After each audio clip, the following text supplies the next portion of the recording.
Entonces ya hemos conocido a los neutrófilos, ya hemos conocido a los basófilos, a los eosinófilos, a los linfocitos. Vamos a conocer al monocito.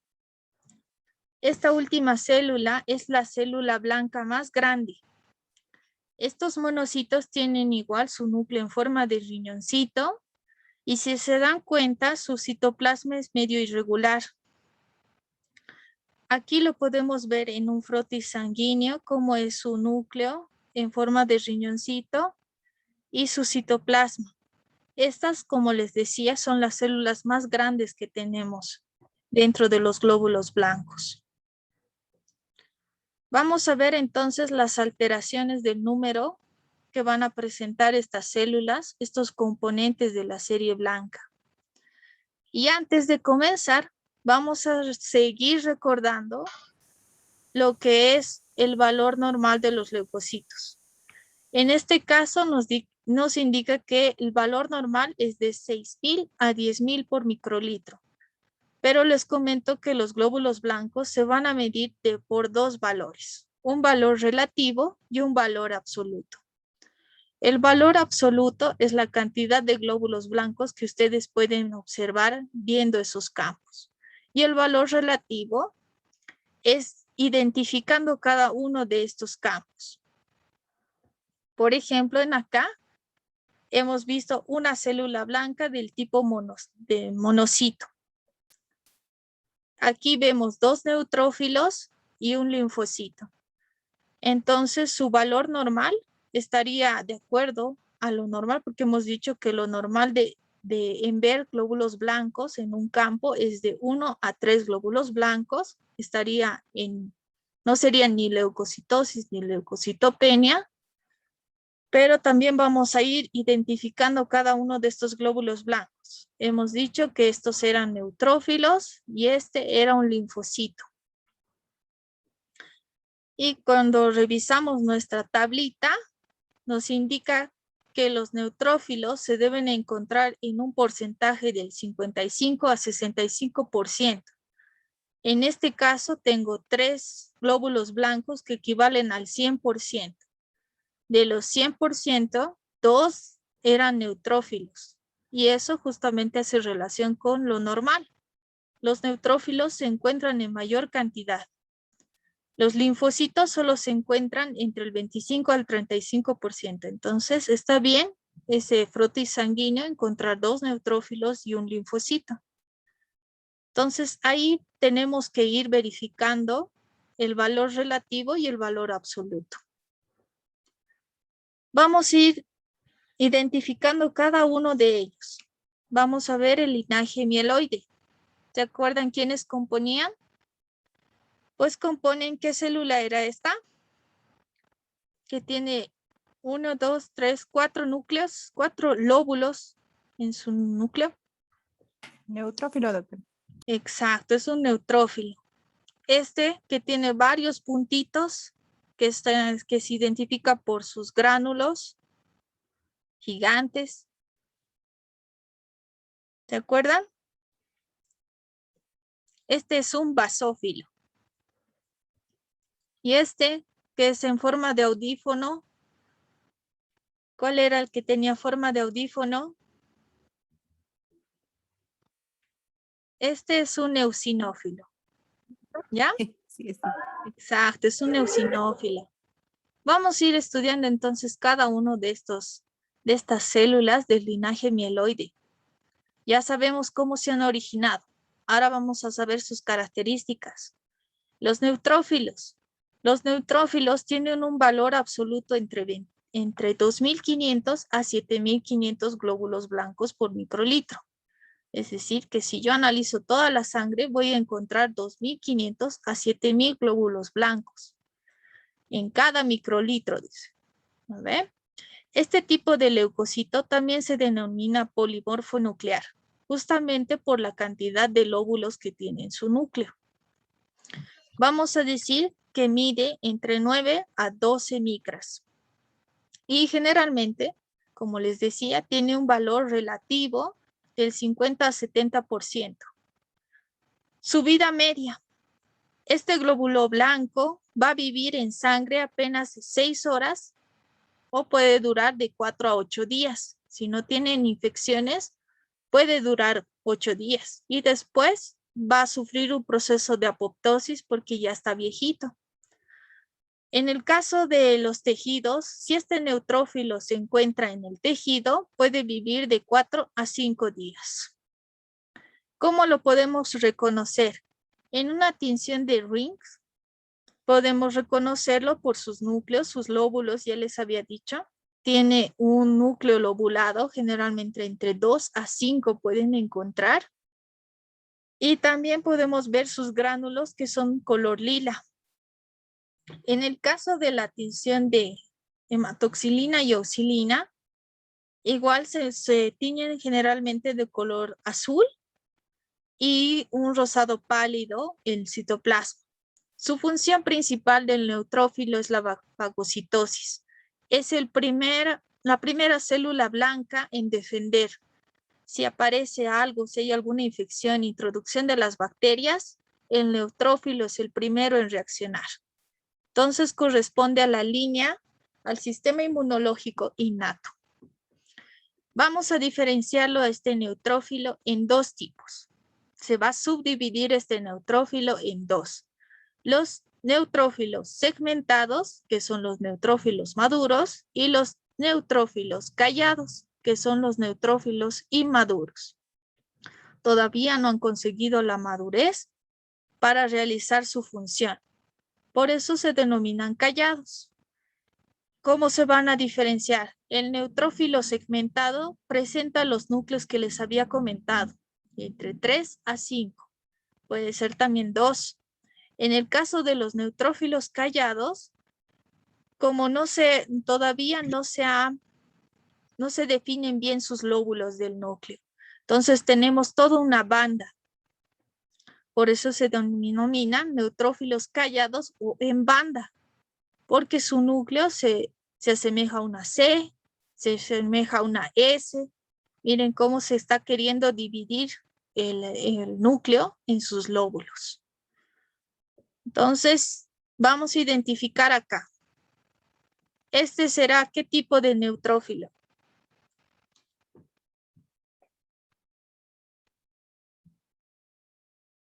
Es un neutrófilo jovencito, ¿qué se denomina también?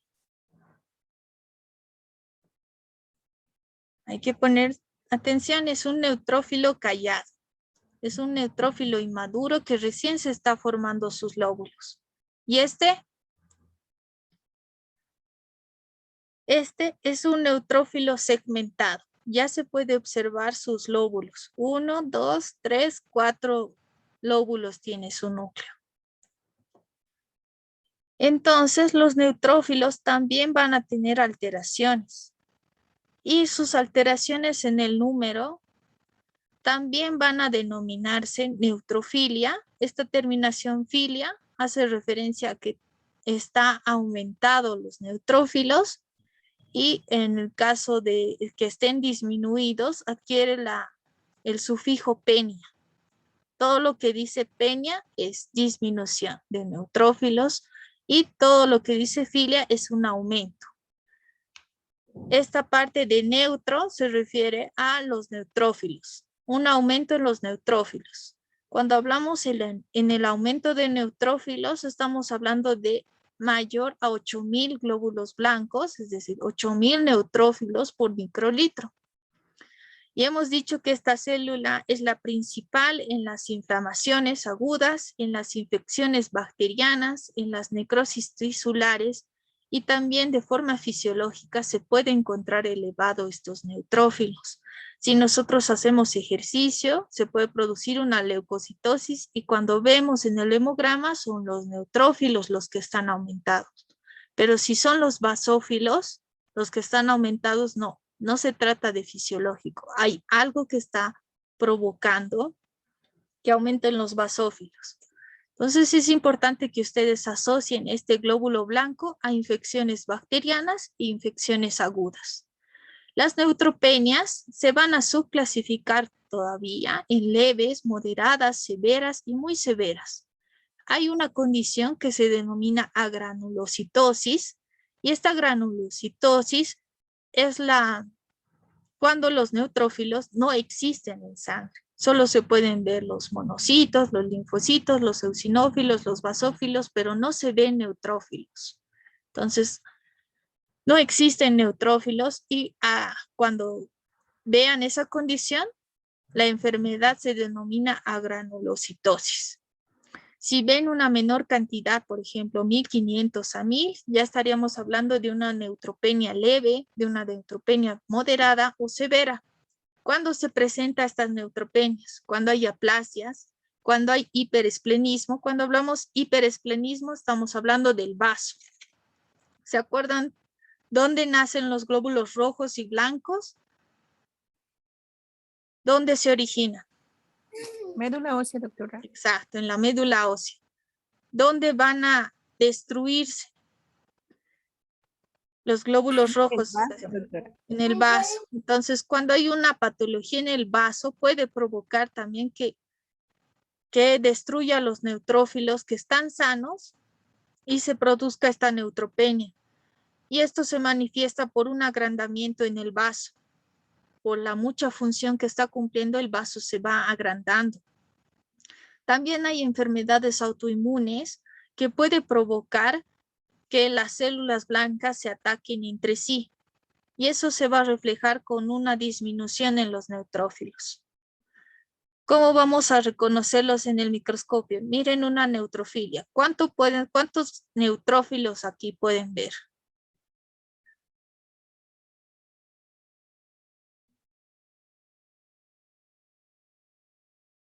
¿13, doctora? Sí, 13 neutrófilos que están. ¿Y cuánto era lo normal ver en un frotis? De 1 a 3, ¿ya? De 1 a 3 glóbulos blancos se puede ver. De ahí depende, puedes encontrar más neutrófilos, puedes encontrar monocitos, linfocitos, pero lo normal es que sí o sí tengas que ver un neutrófilo, por lo menos. En el caso de la neutropenia, miren, aquí se encuentran 2 glóbulos blancos, pero este es un linfocito y este es un monocito. Como les decía, los monocitos son las células blancas más grandes y los linfocitos que ocupan casi todo su núcleo y se ve el núcleo sobre todo. No hay neutrófilos. Vamos a hablar de esta alteración que es la neutrofilia. Como hemos dicho, la terminación filia significa aumento. Todo lo que termine en filia es aumento. Entonces es un aumento de neutrófilos que se encuentran y generalmente, recordemos, la cantidad sería arriba de 8000 neutrófilos para considerarse una enfermedad de neutrofilia. ¿Cómo podemos identificar también? En un campo encontramos de 1 a 3. ¿Y aquí cuántos neutrófilos ven? Este por si acaso es forma de audífono. Este es uno que se estaba queriendo dividir.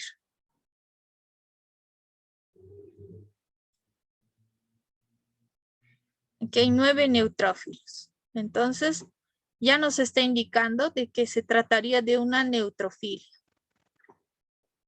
Este caso de neutrofilias pueden ser, como les decía, fisiológicas, pueden ser reactivas. Cuando decimos reactivas, se debe a algo, es decir, una inflamación, una infección que está produciendo que estos neutrófilos se vayan diferenciando más rápido y circulando en la sangre. También pueden ser de tipo neoplásicos. Cuando hay alguna mutación de estos neutrófilos y se van dividiendo, pueden provocar leucemias. Y por lo tanto ya se producen este tipo de cáncer. En cuanto a su etiología, ¿qué es lo que causa la neutrofilia? Y esto tenemos que tener atención porque muchos de nuestros pacientes van a presentar ciertos medicamentos que van a consumir por diferentes enfermedades que tengan. Entre ellos son los glucocorticoides. Han debido de escuchar. Los pacientes con COVID, uno de los tratamientos es la dexametasona. Y la dexametasona, si bien es como un analgésico potente, puede provocar una neutrofilia, un aumento en los glóbulos blancos. está aumentando su sistema inmunológico. Entonces, si nosotros vamos a atender este tipo de pacientes, tenemos que tener en cuenta que por su medicamento va a tener mayor cantidad de glóbulos blancos. Infecciones bacterianas pueden provocar también un aumento en los neutrófilos.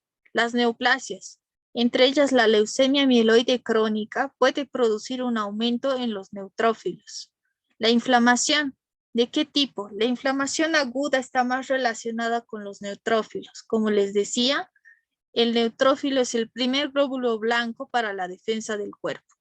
El estrés, cuando nosotros estamos en épocas de examen o exámenes finales, en los 2 test, ustedes van a tener y sufrir de una neutrofilia. El ejercicio vigoroso también puede producir un aumento en los glóbulos blancos del tipo de neutrófilos. Otra causa pueden ser las invasiones metastásicas de la médula ósea. Hemos dicho que los glóbulos blancos se originan en la médula ósea. Cualquier alteración en la médula ósea puede producir mayor producción de los neutrófilos y desencadenarse los diferentes tipos de leucemia. Vamos a ver también otras causas de la neutrofilia. Recordemos nuevamente que son arriba de 8,000 neutrófilos por microlitro. Vamos a ver que puede producirse esta neutrofilia en traumatismos, en fracturas, en quemaduras, en infartos, en infecciones bacterianas. Eso no se tienen que olvidar. Los neutrófilos están aumentados en infecciones bacterianas, sobre todo. Miren, los bacilos que han avanzado en microbiología también corresponden a bacterias. Infecciones micóticas también. Infecciones del virus de la rabia, herpes, sarampión. Esto en menor cantidad, porque las infecciones víricas están relacionadas con los linfocitos, no tanto con los neutrófilos. Cuando vamos a hablar de neutrofilia, vamos a ir identificando los diferentes tipos de neutrofilia. En este caso vamos a ver una neutrofilia entre 15,000 a 30,000 células blancas por microlitro. Si se encuentran esa cantidad, estamos frente a una reacción leucemoide. Esta reacción leucemoide es de tipo benigna. No nos está indicando que el paciente está sufriendo una leucemia, sino es un tipo de reacción. Pero ¿cómo se caracteriza esta reacción que es benigna? Se va a caracterizar por neutrófilos en banda. Recordemos que los neutrófilos en banda están por dividir sus lobulitos. Entonces vamos a tener como riñoncitos queriéndose dividir. Pueden ser Y, pueden ser X, S, que se están a punto de dividir. Y si nosotros en una muestra de sangre encontramos neutrófilos en un 5% y nuestras células blancas están entre 15,000 a 30,000, podríamos estar frente a una reacción leucemoide. Y no así frente a una leucemia. El audio, por favor, te voy a silenciar. Vamos a ver también los signos y síntomas. ¿Qué pasa cuando nosotros tenemos los neutrófilos aumentados? Disminuimos de peso. Vamos a estar a cada rato sangrando de la nariz. Podemos tener fiebre. Los que les decía, el vaso está grande. También podemos presentar linfoadenopatías. Estas acumulaciones. Entonces, todos estos signos y síntomas vamos a poderlos ver. ¿Qué manifestaciones bucales vamos a poder ver en una neutrofilia que nos haga sospechar? Las gingivorragias, las ulceraciones, las petequias, las equimosis y las hiperplasias son comunes de ver en pacientes que están pasando por este tipo de enfermedad que es la neutrofilia. Hay que diferenciar la neutrofilia de la leucemia. Entonces tengan cuidado. Si ustedes ven este tipo de pacientes con estas características, mejor hágase chequear. Hágase un hemograma y tal vez estamos frente a una reacción leucemoide y no frente a una leucemia. Ustedes saben que la leucemia tiene una mortalidad grande. No hay cura para el cáncer. Estarían evitando una desgracia en esa familia. Otra alteración de los neutrófilos es la neutropenia. Cuando hablamos de neutropenia, estamos hablando de un descenso en los neutrófilos de alrededormente de 1500 para abajo. Hemos dicho que se van a diferenciar en leves, moderadas, severas y muy severas. Pero también esta neutropenia tiene etiología reactiva, por infecciones puede producirse, o genéticas. Puede haber alteraciones en la formación de este neutrófilo que evita que haya mayor cantidad que se divida. Entonces, entre ellas vamos a ver, por ejemplo, las neutropenias congénitas, el síndrome de Kotzmann, la neutropenia cíclica, que pueden producir este tipo de alteraciones en los neutrófilos y por lo tanto su disminución en número. Las causas de las neutropenias se encuentran las fármacoinducidas. Los pacientes que consuman diuréticos pueden producir esta neutropenia. Y cuando hay disminución de neutrófilos, ¿qué puede ser el paciente? El paciente va a sufrir de infecciones. Es proclive a infecciones. Entonces tenemos que tener en cuenta si nuestro paciente está con defensas bajas cuando realicemos diferentes procedimientos tanto odontológicos como también médicos si vamos a realizar. Entonces, si mi paciente está consumiendo diuréticos, obviamente sus neutrófilos están bajos y si yo hago una extracción en este paciente que sufre neutropenia por los diuréticos que está consumiendo, puede infectarse esta lesión. Esta extracción no puede cicatrizar y vamos a tener diferentes consecuencias.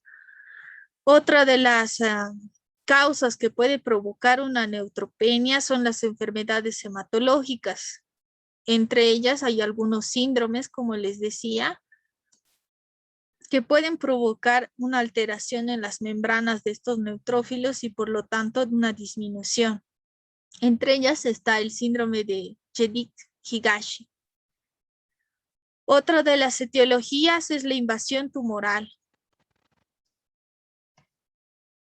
Estos síndromes mieloproliferativos pueden producir alteraciones en la médula ósea donde se están formando los neutrófilos y provocar su disminución.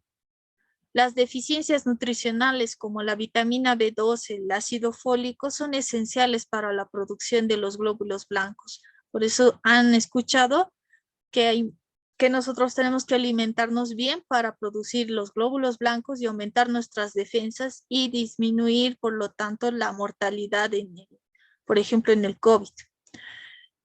En infecciones como el VIH y SIDA también se encuentran disminuidas. Otro tipo de infecciones que producen esta disminución en los glóbulos blancos es la leishmaniasis, el sarampión y la tuberculosis puede producir también una disminución en las defensas. Alteraciones en los neutrófilos, por ejemplo, los anticuerpos contra neutrófilos, pueden producir una disminución en este tipo de glóbulo blanco. Los trastornos autoinmunes como la artritis, como el lupus eritematoso sistémico, pueden producir esta disminución en estas células, al igual que la hemodiálisis. Si su paciente sufre o está con constante tratamiento de hemodiálisis, tengan en cuenta que las defensas están bajas en este paciente. ¿Qué signos y síntomas vamos a tener?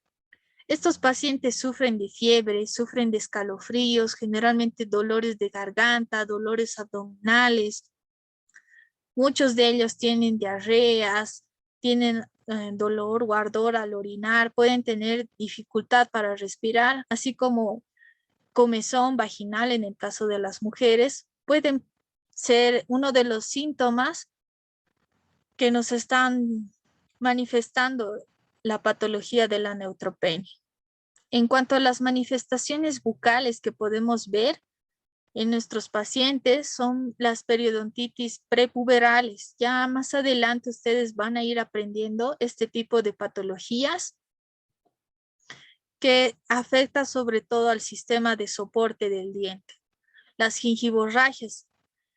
las hemorragias de las encías, las úlceras en boca, las más conocidas, ya les he dicho, las aftas. Y en estos pacientes es importante que veamos las recesiones gingivales. Miren cómo la encía está bajando hasta más abajo y esto que está recién saliendo el diente lateral. Este paciente debe tener cerca sus 7 a 8 años. 8. Y ya tiene, se están viendo ya sus raíces. Entonces, esto es un signo de que el paciente puede estar pasando por neutropenia y por lo tanto nosotros tenemos que hacer un manejo preventivo con terapia antibiótica. Siempre entonces que traten un paciente que tenga defensas bajas, es mejor respaldarse con una terapia de antibióticos. También tenemos que hacer controles radiográficos para ver la cantidad ósea, como les decía, afecta el sistema de soporte del diente, entonces el diente se puede ir moviendo y eso puede ser producida por la cantidad disminuida de los neutrófilos. Vamos a ver ahora a los eosinófilos. Los eosinófilos van a ser también granulocíticos, es un tipo de leucocito con sus gránulos. Hemos dicho que tiene forma de un auricular y aquí lo pueden ver también, tiene 2 lóbulos que están conectados. También vamos a decir que mide 15 micras y lo más importante es su valor.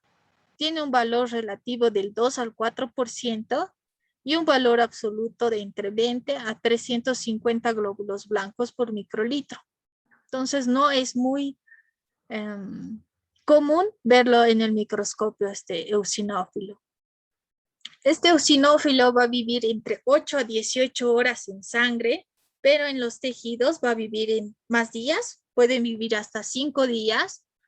Y generalmente si ustedes notan que hay presencia de eosinófilos en mayor cantidad, nos está indicando que el paciente está pasando por una infección del tipo parasitaria. Entonces, cuando tienen infecciones parasitarias, tienen los gusanitos en los intestinos, los eosinófilos son los que están aumentados. Aquí podemos encontrar al eosinófilo. ¿Será este el eosinófilo?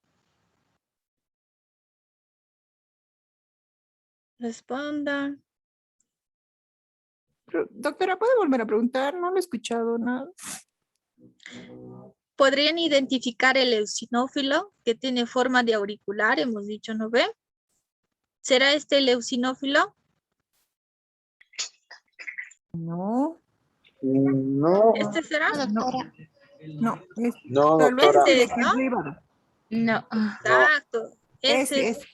es el No, doctora. eosinófilo, ¿no ve? El que tiene forma de audífono, hemos dicho, tiene 2 lobulitos y están interconectados. Además es característico porque su citoplasma es más rosado. Miren, a diferencia de los otros glóbulos blancos, este es mucho más rosadito. Entonces es fácil de identificar a los eosinófilos. Hemos dicho que los eosinófilos estaban presentes en qué tipo de infecciones. En parásitos. No se olviden, si ustedes están sufriendo o dudan, creo que tengo un gusano y por eso siempre bajo de peso, me hago un hemograma y veo mi cantidad de eosinófilos. Si mis eosinófilos están aumentados, estoy pasando por un parásito ahí que está comiendo en vez de yo. Entonces, eosinofilia se va a denominar al aumento en los eosinófilos, que generalmente es arriba de 500 eosinófilos por microlitro. Y esto va a hacer referencia a que estamos pasando frente a una enfermedad del tipo parasitaria, puede ser también hemopatías de tipo Hodgkins, o también estamos pasando frente a alergias, porque este eosinófilo está presente en las alergias. También vamos a ver que otra de las alteraciones de estos eosinófilos es que están disminuidos. Estos eosinófilos generalmente pueden encontrarse disminuidos entre 500 a 1500 Pueden ser moderados de 1500 a 5000 o graves menos de 5000. Se encuentran en infecciones agudas, puede ser en tuberculosis, síndrome de Cushing o caquexia. El síndrome de Cushing, se van a acordar del profesor Girafales. Es ser gordito, pero no es que come mucho, es que está lleno de agüita. Y eso, si nosotros vemos en el microscopio, vamos a ver que apenas vamos a encontrar un eosinófilo viendo 3, 4 campos, porque no son muy comunes. Y vamos a denominar eosinofilia cuando vemos mayor cantidad de eosinófilos. Miren sus audífonos, ¿verdad? Y su citoplasma, que es más rosadito, no se olvide. Vamos a hablar entonces de la eosinofilia. La eosinofilia va a ser el aumento en los eosinófilos. Van a haber mayor cantidad de eosinófilos. Este es un linfocito. La eosinofilia va a tener la siguiente etiología. Puede producirse en alergias. Las alergias pueden hacer el aumento de los eosinófilos. También vamos a ver en el asma que se produce mayor cantidad de eosinófilos. Y ya les decía, los gusanitos, miren el mito.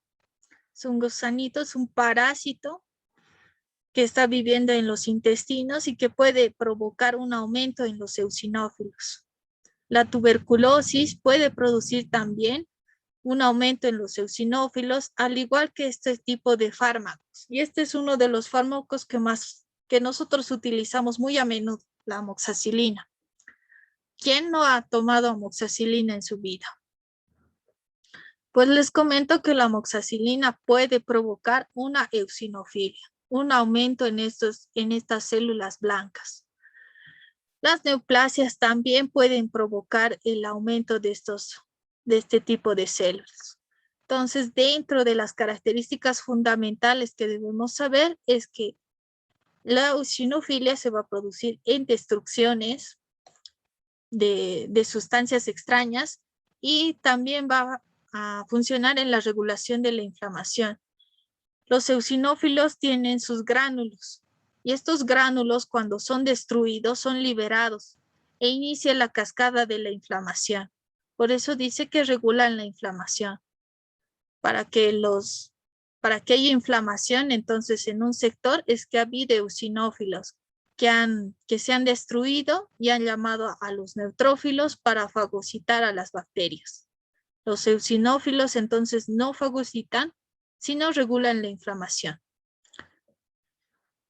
La eosinofilia también se va a manifestar por los siguientes signos y síntomas: la dificultad de la respiración, las alergias, el rash cutáneo y las linfoadenopatías. Es muy característica en trastornos alérgicos, en infecciones por parásitos o cierto tipo de cáncer. Generalmente los eosinófilos no se encuentran aumentados. Y si están aumentados, tenemos que sospechar de alergia o parásitos. Les comento que dentro de las manifestaciones bucales se ha encontrado una de las patologías que se encuentra en boca que se denomina la úlcera eosinofílica bucal. Y es la que ustedes pueden ver en la imagen. En la lengüita ustedes pueden ver una lesión como hundida. Y si ustedes esta lesión hacen una biopsia que hemos visto en las prácticas, vamos a llevarlo al microscopio y vamos a ver una gran cantidad de eosinófilos que están aquí provocando esta inflamación por su degranulación y produciendo este defecto. Entonces, es una de las patologías que vamos a ver en cavidad bucal cuando encontremos los eosinófilos aumentados.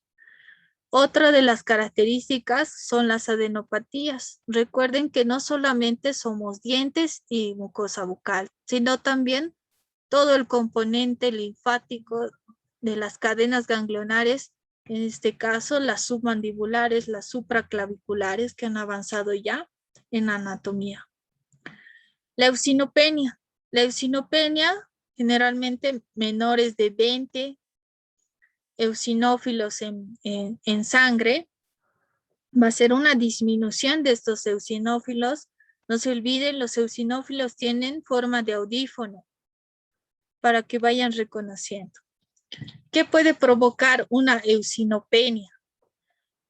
La eosinopenia puede ser producida por el síndrome de Cushing, puede ser producida por infecciones de tipo septicemia, pueden ser también producidas por corticosteroides. Entonces, los corticosteroides van a disminuir neutrófilos y también eosinófilos. Este paciente no va a sufrir inflamación, ¿no ven? Va a producir entonces menor producción y destrucción periférica. Generalmente las principales causas para que haya una eosinopenia es la menor producción. La médula no está produciendo la cantidad necesaria de eosinófilos, o puede haber una destrucción en los tejidos, como estamos viendo, las infecciones hayan destruido a los eosinófilos y por tanto los eosinófilos están disminuidos. Dentro de los signos y síntomas que vamos a encontrar en una eosinopenia van a ser fiebre, va a ser pérdida de peso y se van repitiendo algunos de los síntomas que estamos encontrando en las neutropenias. La sudoración nocturna, el cansancio, si ustedes están constantemente cansados, puede ser que algún tipo de alteración hematológica estén presentando. Sobre todo, una apnea, una disminución. Dolor torácico, puede haber confusión, pueden estar pacientes en coma y si sacamos su sangre va a haber una eosinopenia. ¿Qué manifestaciones orales vamos a tener?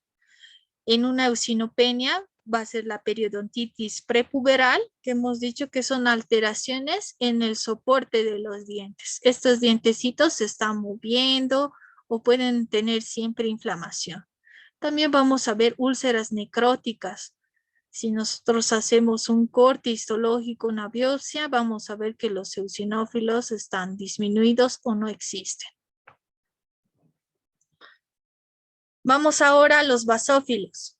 Los basófilos son la serie blanca, es un tipo de leucocito que se encuentra en menor cantidad. Miren, se encuentra entre 0,5 a 1% en valor porcentual, en un valor relativo o en un valor absoluto apenas entre 10 a 100 basófilos por microlitro. Vamos a recordar que tiene un núcleo, si nosotros hacemos en un microscopio electrónico es en forma de S,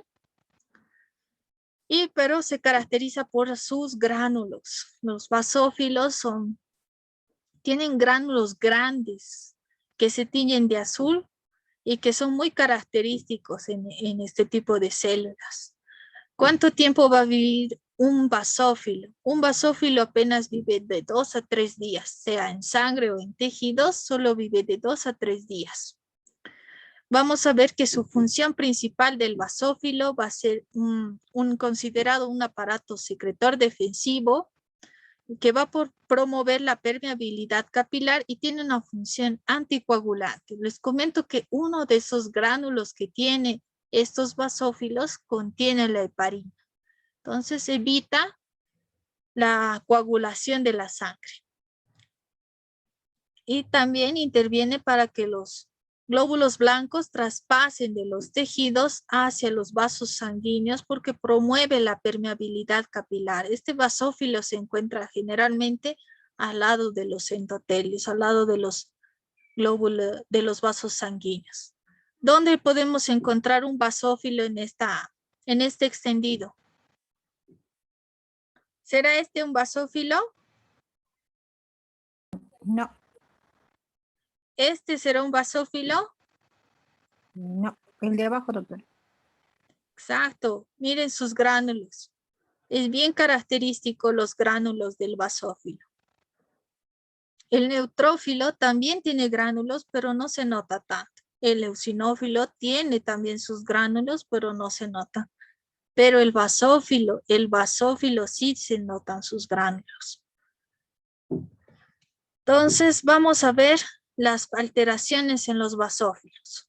Ya hemos dicho que la terminación filia va a hacer referencia a un aumento en los basófilos.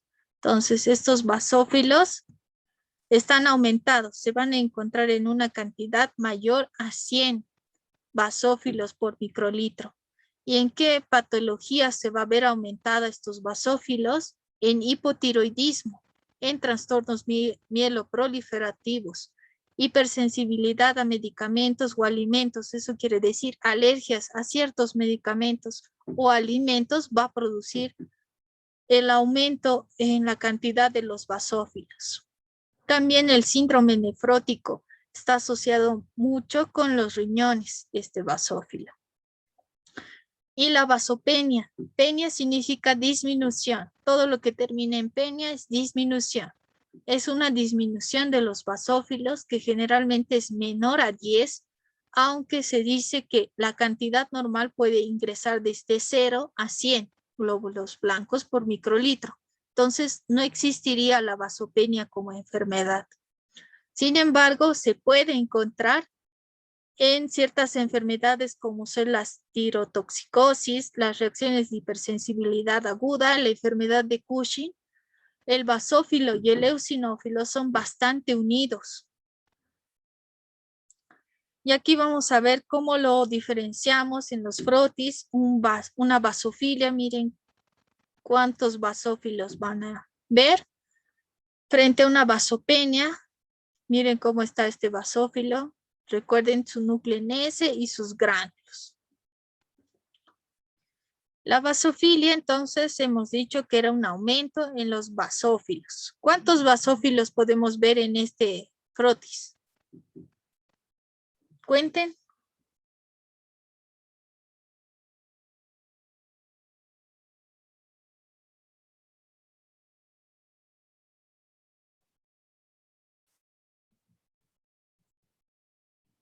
¿5 a 6, doctora? Te cuento que es más. ¿Sí, Son doctorita? 6. Más basófilos hay. Y se caracteriza, miren, los gránulos. A ver, ¿cuántos? Miriam, ¿cuántos me has dicho? Los del costado más, doctora. Solo que está al borde, ¿esos más cuentan? No, miren. Este. A ver. ¿Esos No, más este. cuentan? 11, doctorita. 8, doctora. 8. Exacto, Germán. Ay, no, señorita era. 8 basófilos hay. ¿Ya? Hay 8 basófilos. Este es un linfocito. ¿Y este qué era? Que su núcleo se dividía en varios lobulitos. Neutrófilo. Neutrófilos, doctorita. Es un neutrófilo. Entonces aquí hay 2 neutrófilos, aquí hay un linfocito y la mayoría son basófilos. Aquí también hay un linfocito. Su núcleo es grande y son las células más chiquititas, los linfocitos. Son chiquititos y todo su núcleo se ve. Entonces estamos viendo las características. En un aumento van a estar aumentados cuando están arriba de 100 basófilos por microlitro.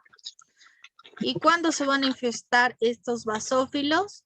Cuando tenemos varicela, sarampión, tuberculosis. Vamos a ver que están aumentados. También podemos ver en las diabetes, miren, insuficiencia renal, lo que es la esplenectomía, cuando retiran al vaso, puede provocar también este tipo de patologías que es la vasofilia. Las leucemias también puede provocar. Vamos a ver también que estos basófilos se van a relacionar con los procesos inflamatorios, se va a relacionar con procesos alérgicos y con procesos neoplásicos. Entonces, cuando se encuentran aumentados, tengo que sospechar, hay inflamación o hay alergia o tal vez hay cáncer. Entonces, si están aumentados estos basófilos, nos indican 3 cosas: inflamación, alergia o cáncer. ¿Qué signos y síntomas vamos a tener? Si se trata de una causa que es la alergia, vamos a tener prurito, vamos a tener estos enrojecimientos, el rash cutáneo. Si se tratase de un proceso neoplásico, generalmente se manifiesta a través de la pérdida de peso, la fiebre. Si se trata, por ejemplo, de un proceso inflamatorio, podemos tener también cansancio, fiebre, calambres, miren, cuando estamos cursando por un proceso inflamatorio o un proceso alérgico. Entonces, tenemos que ir sospechando. ¿Cómo se va a manifestar en la cavidad oral? La basofilia se caracteriza por las candidiasis, estas manchitas blancas que aparecen generalmente en la lengua, aquí está apareciendo en el paladar, que si nosotros queremos sacar, se desprende. O sea, nosotros podemos quitar estas manchitas, estas lesiones blancas, los podemos retirar. Cuando no se retira, ya estamos frente a una neoplasia. ¿Me ven? Las queilitis escamosas, mire cómo los labios rajaditos que ocurren se pueden ulcerar y pueden producir estas queilitis, y eso, si nosotros hacemos biopsia, también va a presentar un aumento en los basófilos. Las reacciones alérgicas, miren cómo se manifiesta la reacción alérgica al látex. Cuando muchos de los pacientes tienen alergia a los guantes de látex y se manifiesta de esta forma, ese enrojecimiento de la mucosa, en este caso labial, producida por un látex, por un guante de látex, que tal vez el paciente no lo diferenciaba. También vamos a ver que estos basófilos van a intervenir en la prueba de alergia, donde vamos a ver su relación con los anestésicos que utilizamos en nuestra carrera en odontología. En el caso de cirugía vamos a ver que existe una relación para saber si nuestro paciente es alérgico a la lidocaína, a la mepivacaína, a la articaína o la bupivacaína. Si nosotros no sabemos si nuestro paciente es alérgico, podemos introducir un poco, hacer una prueba que se denomina la prueba cutánea, o podemos hacer esta prueba que incluye a los basófilos, la prueba de activación de basófilos. Y si esta prueba resulta positiva, y esto lo sacamos a través de un laboratorio que tengan estos reactivos para detectar si existen basófilos en esta área donde hemos introducido el anestésico para saber si era alérgico o no. Entonces si sale positivo, el paciente es alérgico, y si nosotros colocamos grandes dosis de lidocaína, el paciente puede ir a un shock anafiláctico, ¿verdad? Entonces el aumento de los basófilos también se va a relacionar y lo podemos utilizar para detectar alergias. La vasopenia.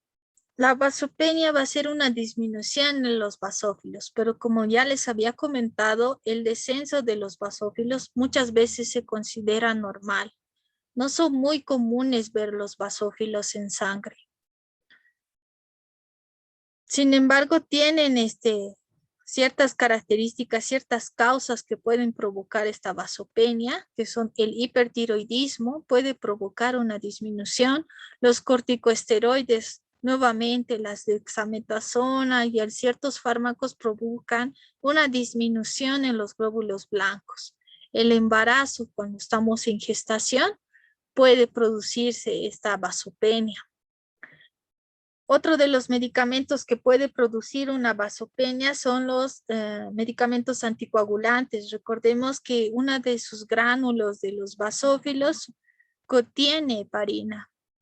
Entonces puede producir una disminución este tipo de medicamentos. Al igual que fumar, miren, esto me pareció muy interesante y por eso lo he colocado, que muchos de nosotros fumamos, ¿verdad? Y entonces cuando estamos fumando, también estamos disminuyendo a nuestros basófilos, a nuestra serie blanca. Estamos produciendo una disminución en las defensas del cuerpo. Entonces vamos a ver los signos y síntomas que se presentan en una vasopenia. Son la hiperventilación, generalmente el paciente está respirando muy seguido. Vamos a ver temblores, En los pacientes, problemas para dormir, vamos a ver cansancio, fotosensibilidad. Es decir, que la luz del sol les molesta, las luces muy brillantes les lastima los ojos. Entonces eso puede ser un signo de que mi paciente está pasando por una vasopenia. ¿Qué manifestaciones bucales vamos a ver en una vasopenia? Generalmente las vasopenias en literatura no se encuentran con manifestaciones bucales, sino se las relacionan con las neutropenias. Entonces, la vasopenia con la neutropenia producen estas manifestaciones bucales, pero la vasopenia en sí, solamente la vasopenia no produce manifestaciones bucales. Tiene que estar siempre acompañada de una neutropenia y vasopenia para producir estas úlceras bucales que hemos visto, las aftas, las gingivitis, las periodontitis que hemos visto en alteraciones en los soportes de los dientes, no son producidas entonces por una vasopenia, sino por una vasopenia y una neutropenia. Tienen que estar combinadas para producir este tipo de manifestaciones bucales. Por último, vamos a ver a los monocitos. Estos monocitos corresponden también al linaje mieloide, pero proceden de otro tipo de madre, los monoblastos.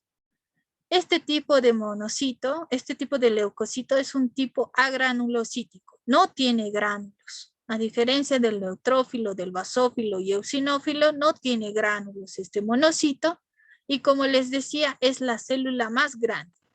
Mide entre 15 a 22 micras este monocito. Y se va a encontrar en un valor relativo del 4 al 8% y en un valor absoluto entre 100 a 500 monocitos por microlitro. Este monocito es la célula blanca que más vive. Por ejemplo, se encuentra en sangre hasta 70 horas puede estar vivo este monocito dentro de la sangre. Y en los tejidos puede vivir de 2 a 4 meses. Entonces, este monocito es la célula blanca que más vive. ¿Cómo se caracteriza? Generalmente sus núcleos son en forma de riñoncitos y como les decía, su citoplasma pareciera que estuviera irregular y es bastante abundante. Pero la característica principal para reconocer un monocito es su tamaño. Su tamaño es lo que le diferencia de los otros tipos de leucocitos porque es la célula más grande. Aquí lo podemos ver en un extendido. Cómo es su núcleo, no tiene gránulos y tiene un citoplasma abundante. Porque si bien los podríamos confundir con los linfocitos, que su núcleo es grandote, ¿verdad? Pero también este monocito tiene un citoplasma grande. Su función principal va a ser la fagocitosis. La fagocitosis va a ser la fagocitosis, incluso el reconocimiento de células cancerígenas. Son estos leucocitos los que eliminan a las células cancerígenas. También van a responder y regularizar la inmunidad frente a sustancias extrañas. Entonces, si tenemos algún órgano trasplantado, son los monocitos quienes reaccionan y empiezan a fagocitar. ¿Dónde está mi monocito en esta laminilla? ¿Será este mi monocito? No, doctora. No, doctora. ¿Este será mi monocito? No. No. ¿Este será mi monocito? Sí, doctora. doctora. Ese es el monocito, ¿no ven? Recuerden que es la célula más grande. Miren, es más grande que sus otros parientitos. Y ese núcleo es arriñonado. Núcleo grande. Igual que el linfocito, pero este es más grande. Entonces, esa es una forma de que ustedes puedan diferenciar al monocito en un extendido sanguíneo. Vamos a ver sus alteraciones. Las monocitosis, en este caso citosis, al igual que la leucocitosis, va a tener esta terminación de citosis que corresponde al aumento en los monocitos y una monocitopenia, ya saben, la terminación penia significa disminución. Entonces vamos a ver y hablar de una monocitosis cuando tenemos más de 1000 monocitos. Y esto se va a dar en infecciones de tipo aguda, crónica, hemopatías y enfermedades autoinmunes. Pero estos monocitos se encuentran en mayor cantidad en infecciones crónicas. Las infecciones crónicas son ¿cómo les diría? Si nosotros estamos dudando de una infección crónica, es que los monocitos van a estar aumentados. Dentro de estas infecciones crónicas están las tuberculosis. Otra de las alteraciones son las monocitopenias. Las monocitopenias incluyen a valores menores a 100 monocitos por microlitro y se va a dar en infecciones agudas y hemopatías del tipo leucemia, ya saben. Cuando existe una enfermedad a nivel de la médula, puede afectar incluso la diferenciación de estos monocitos. Y aquí vamos a conocerlos a los monocitos. ¿Cuántos monocitos pueden ver en esta laminilla? Ya vamos a acabar.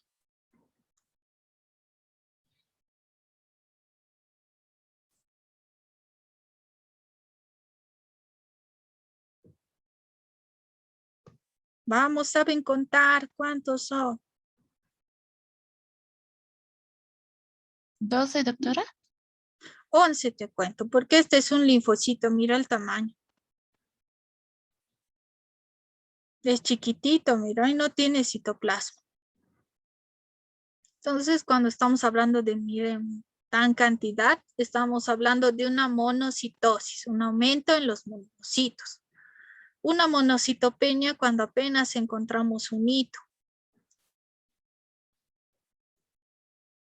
Vamos a hablar entonces de estas alteraciones, que son las monocitosis, que es el aumento, más de 1000 monocitos tiene que ser. Y para eso vamos a hacer un ejercicio. Ya hemos conocido a los neutrófilos, ya hemos conocido a los eosinófilos, ya hemos conocido a los basófilos, ya hemos conocido también, ahora estamos conociendo a los monocitos. Hemos dicho que los monocitos o los glóbulos blancos tienen valores relativos y valores absolutos. En la práctica que les he mandado, tienen justamente laminillas o campos para que ustedes puedan identificar.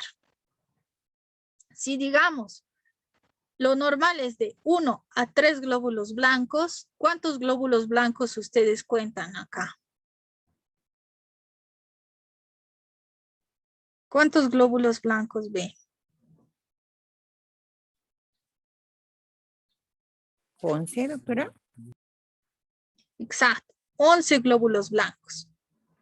Ahora los vamos a identificar. Monocitos, ¿cuántos monocitos ven?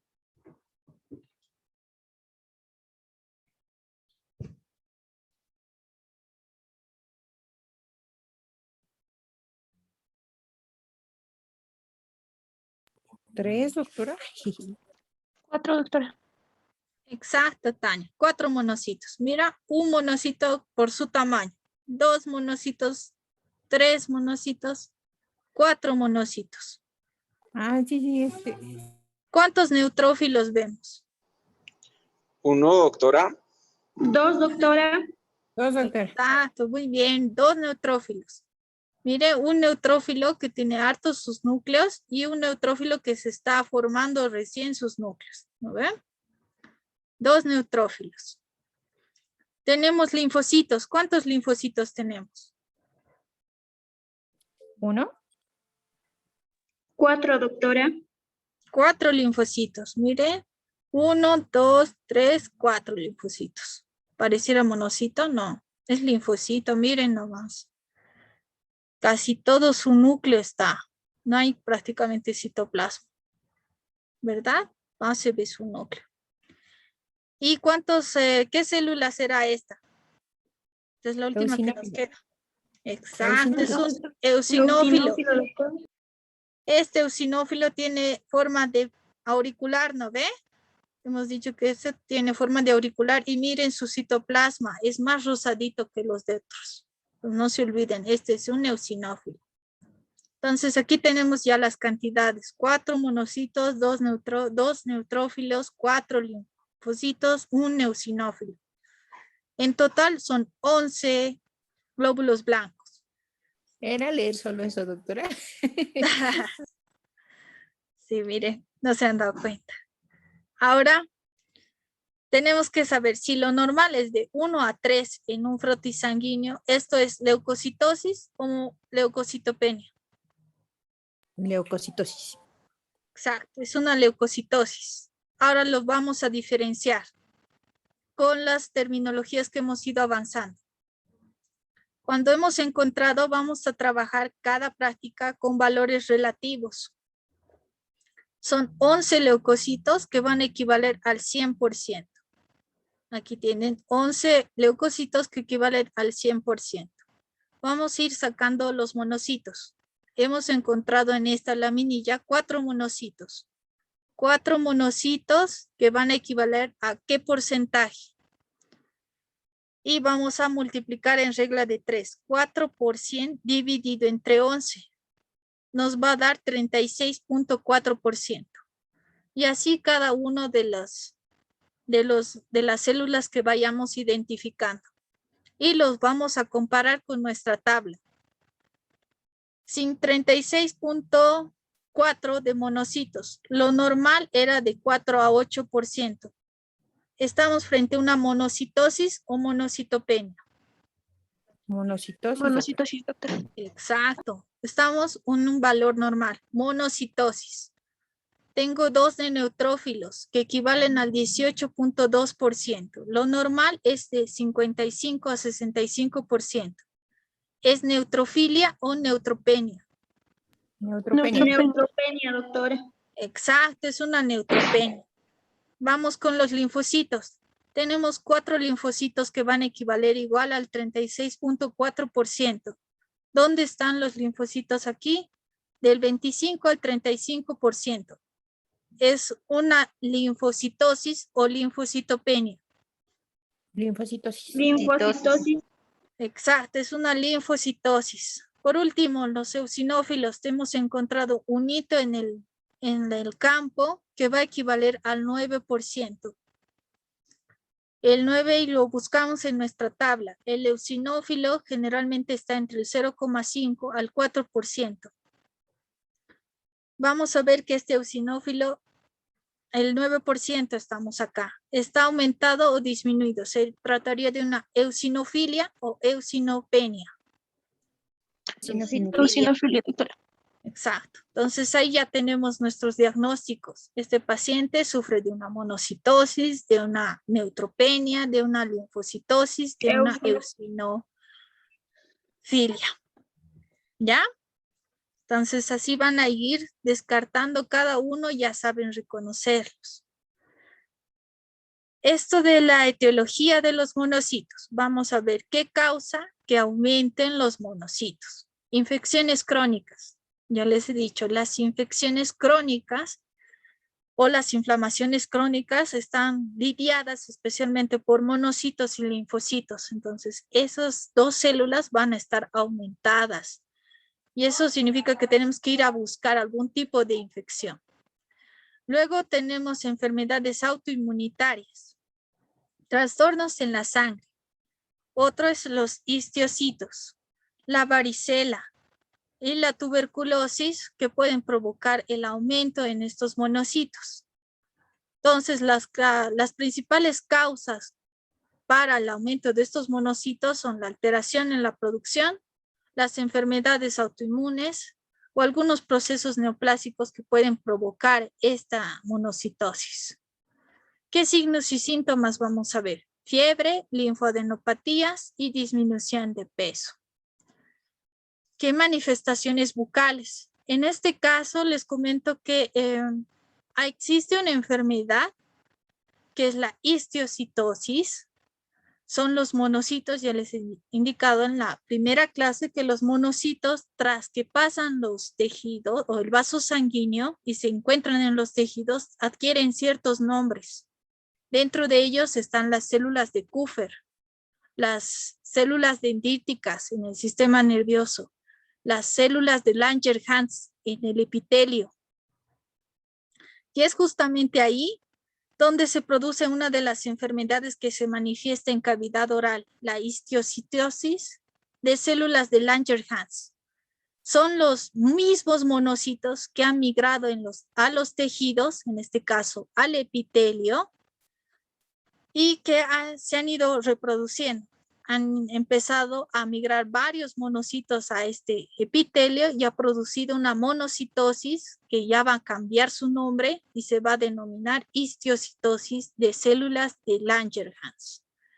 Y esta enfermedad se va a manifestar bajo estas características. Va a tener úlceras grandes que podemos verlas generalmente en el paladar. Vamos a tener equimosis. Al cepillado se va a lastimar y va a aparecer morados en la mucosa. Gingivitis. Miren, este paciente es apenas un niño. Generalmente esta histiocytosis se produce entre los 1 a 4 años de edad. Se ven en niños. Van a ver que sus encías sangran, pero si ni siquiera esa etapa no le han salido los dientes y ya está sangrando, entonces tenemos que sospechar de este tipo de enfermedad. Periodontitis, alteraciones en los tejidos de soporte. Miren, pérdida de dientes. Estas células de Langerhans empiezan a consumir a los osteoblastos y dejan al aire los dientes, miren, y los van perdiendo. Esta histiocytosis de células de Langerhans, vamos a recordar un poco, las células de Langerhans son los macrófagos o los monocitos que se encuentran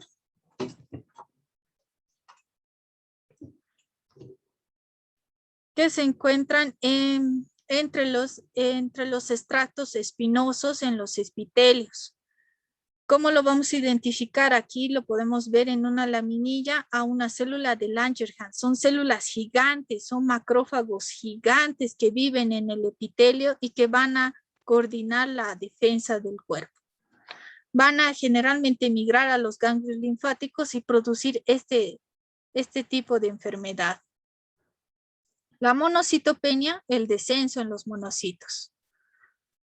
Se va a manifestar por la quimioterapia. La quimioterapia puede provocar esta disminución en los monocitos, al igual que la leucemia aguda, y las anemias aplásicas pueden provocar también esta disminución en los monocitos, y por lo tanto la causa principal va a ser menor producción o destrucción en la médula.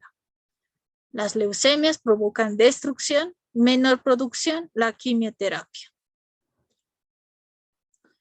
La monocitopenia no tiene signos y síntomas.